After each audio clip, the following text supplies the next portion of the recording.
All right, welcome everybody to the Hire My VA Team and Business Building podcast, where we help you to reclaim your freedom through hiring and thriving with virtual assistants without breaking the bank. And that means without breaking your bank. And I don't have my glasses on. I should put them on.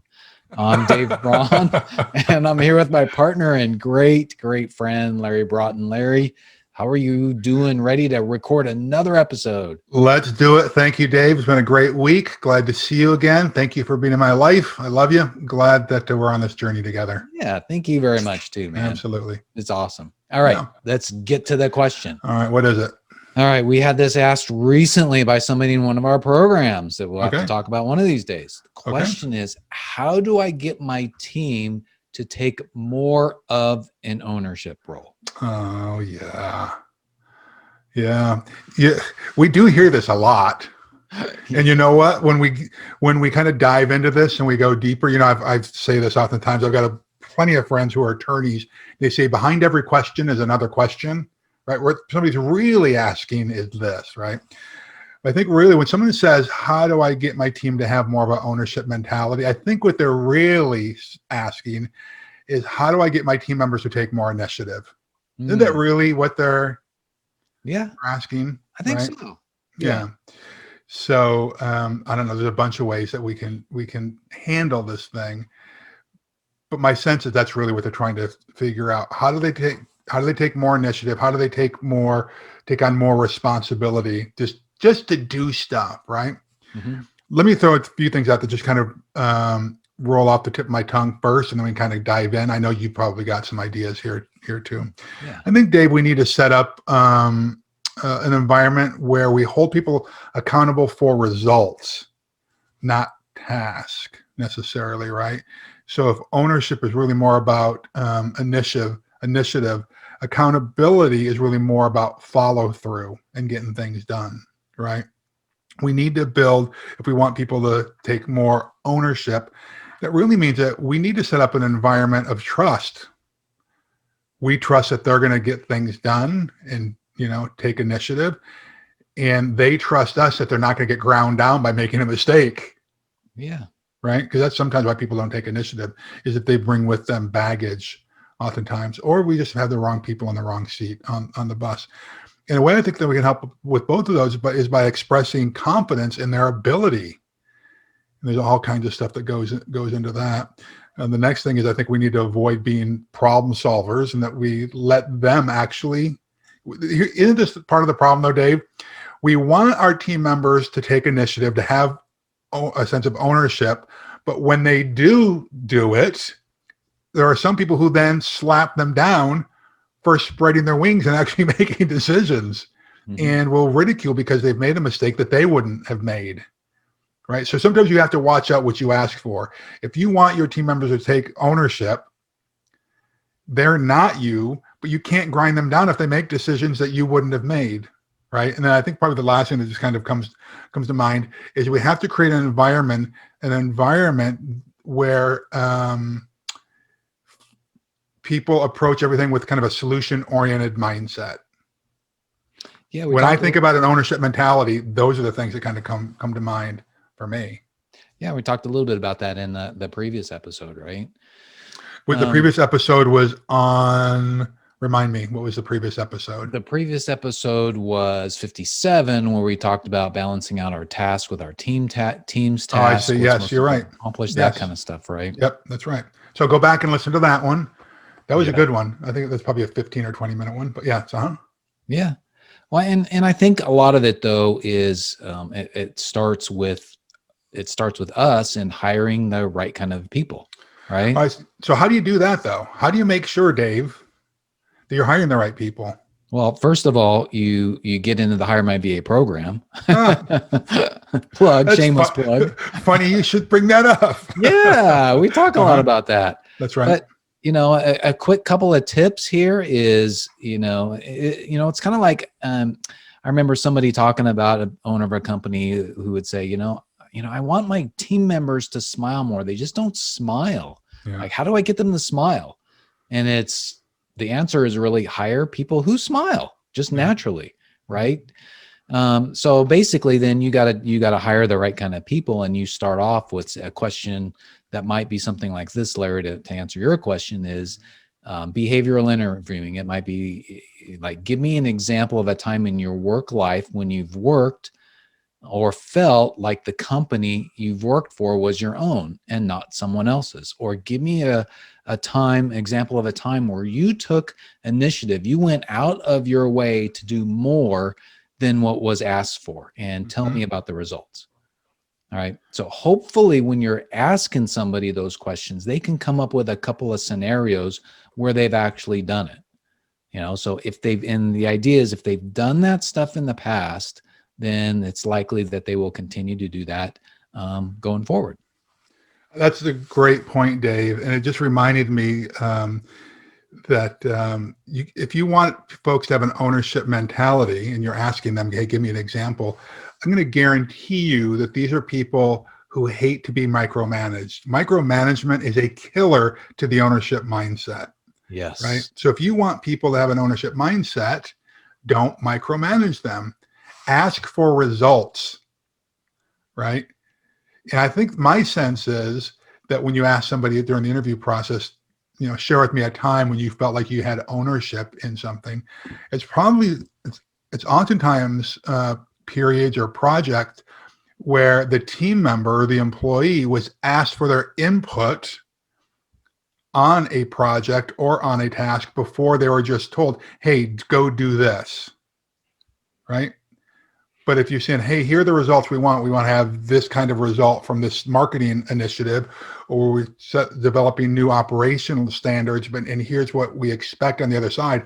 How do we get there? And you engage team members on the front end instead of just coming in and delegating or telling them to do stuff. They're much more, are you ready for this word? They're more invested in the process. Yeah. Right? Totally agree. So I think that does help. So you brought out a really good point about micromanaging, and I was thinking, well, how do I really know maybe I am micromanaging my team members? Maybe more than I should. How do I know that? And I guess the answer to that would be, well, ask them. Exactly. Yes. Yeah. And you learn. I mean, I know that there are some folks that are in my hotel organization and they are workhorses or taskmasters. If you have a list of things that need to get done, that's what they're really good at. I can't expect them because they're not built to have an ownership mindset. They don't want that. They want to put in the hours, and when they're done, they're done. That's true. Right. And there are some roles in the organization where that's really good. But there are other people, or there are other roles where they have to be problem solvers. They have to be solution oriented. So the person over here who's a taskmaster, they need a little bit more micromanagement. And by that case, I'm not saying like I'm over their shoulder or their supervisor is over their shoulder constantly, but we know that we go to them with a list of tasks and they love this to check them off as they get them done. The other people who are more supervisory and leadership roles, who need to be solution oriented, those are the ones that we really want to give them wings to fly, give them freedom to make decisions, give them the latitude to make mistakes, right? Because that builds confidence. What builds confidence? You said let them make mistakes. That builds confidence. Yes. Right. Let them make mistakes. Don't fire them when they make the mistake, but do an AAR, an after action review afterwards. What did we do right? What did we do wrong? How can we improve the next time? So that they get better.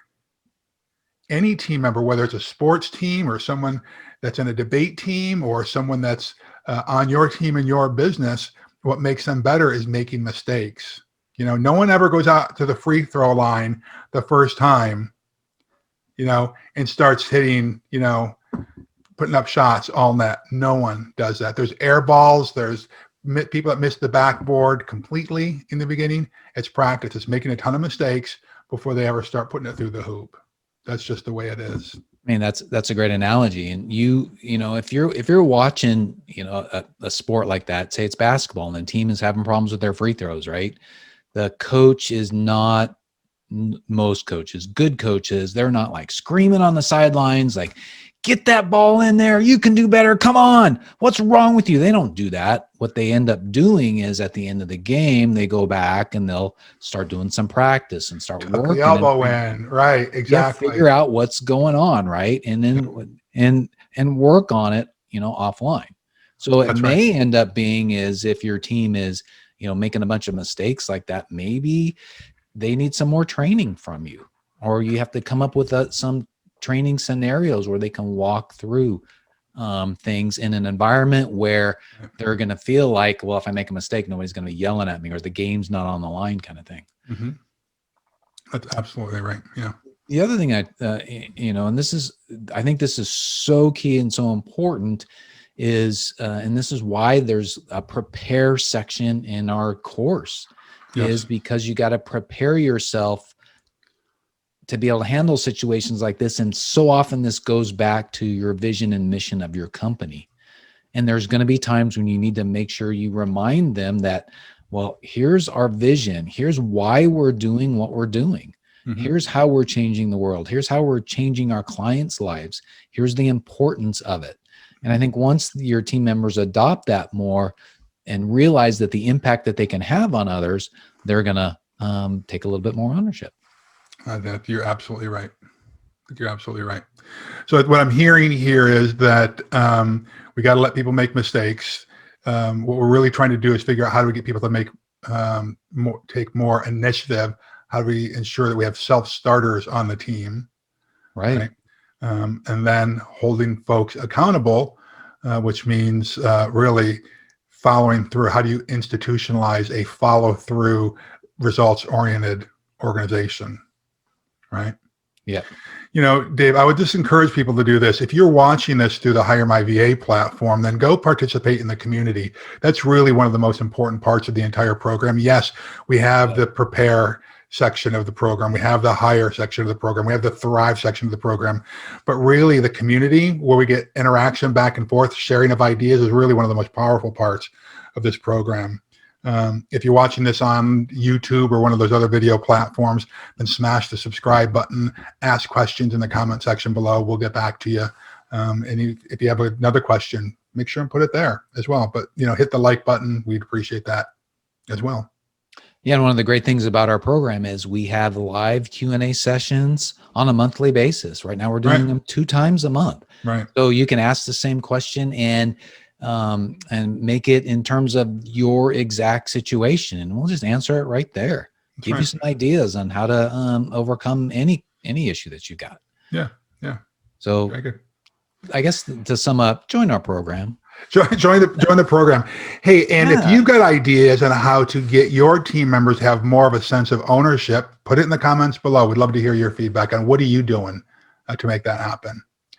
I'm on the journey with you. Mm-hmm. I'm learning every day as well. And I learn a lot from the masterminds that we run and from the clients that are in this program as well. That's right. Thanks for your input. Okay. Anything else, sir? No, I think that's it for me. All right. Well, thank you everybody for joining us on this powerful episode. Building a team is the way to reclaim your freedom. We're here to help you. Yeah. We want you to give us comments, ask questions down below. If you're watching it, like Larry said, give us a 5-star review, hopefully 5-star. When rating this podcast, subscribe. You got to do that if you want to get the biggest benefit out of this, because we've got different questions coming up every single week and different thoughts. And, it's all meant to help you build your team and to grab more freedom in your life. So please do that. But, finally, then go to hiremyva.com for more information on our course and our community. Because even without experience, if you have 0 experience, you can learn how to prepare for, hire, and thrive with virtual assistants through our course, through our community, through these great Q&A sessions that we've got. And Larry and I are just having a great time helping folks, and we'd want to help you too. So go to hiremyva.com for more information. That's right. And do yourself, your family, your community, and the world a favor. Go do something significant today. All right, my friends, God bless you. God keep you. God hold you. All right, go get them, my friends. All right. Bye, everybody. Bye.